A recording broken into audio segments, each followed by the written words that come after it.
புசி ஆனந்தன் கோவை தவிர்த்து எல்லாருமே ஆசைப்படுவது அதிமுக கூட்டணி இருக்கணும், ஜெயிக்கணும். அதாவது அதெல்லாம் தாண்டி திமுக காலி பண்ணும். கரூர் சம்பவத்துக்கு முன், கரூர் சம்பவத்துக்கு பின் மாறிடுச்சு.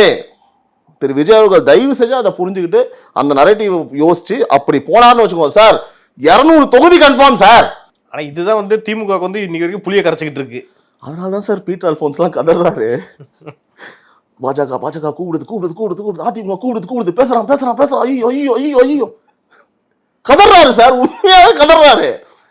பின்ன அரசியல் பண்ணாம அவியல் பண்ணுவாங்களா? இப்ப நீங்களா அரசியல் பண்ணும்போது மத்தவன் அவியலா பண்ணுவான்? அவனும் அரசியல் தான் பண்ணுவான். நீங்களே அரசியல் பண்ணிருக்கணும் சார். நீங்க நல்லது பண்ணா நாங்க ஏன் சார் இப்படி பேச போறோம்? மக்களுக்கு நல்லது பண்ணினா நாங்கள் ஏன் பேச போகிறோம்? முதல்வரே தேடுறாரு சார், 2 போல் சொல்ல 3வது லெஃப்ட் ரைட் பார்க்குறாரு சார். செய்தியாளர் கேள்வி கேட்டா என்ன நல்லது பண்ணி சொல்லுவோம், 4 திட்டத்தை சொல்லுங்க அப்படின்னா. இவ்வளோ சொல்லிட்டீங்க. சீமான் ஒன்று சொல்லியிருக்காரு, என்னன்னா சிபிஐ ஏன் விஜய் மேலே கேஸ் போடாதுக்குன்னா பிஜேபி கூட நாளைக்கு கூட்டணி வைக்கணும், அதுக்காக தான் கேஸே போடல அப்படின்ற மாதிரி சொல்லி. சிபிஐ பற்றி பேசும்போது சூப்பர் கேள்வி முன்வைக்கிறேன் சார். அவங்க அருமையான கேள்வி சொல்கிறீங்களான்னு பார்ப்போம்.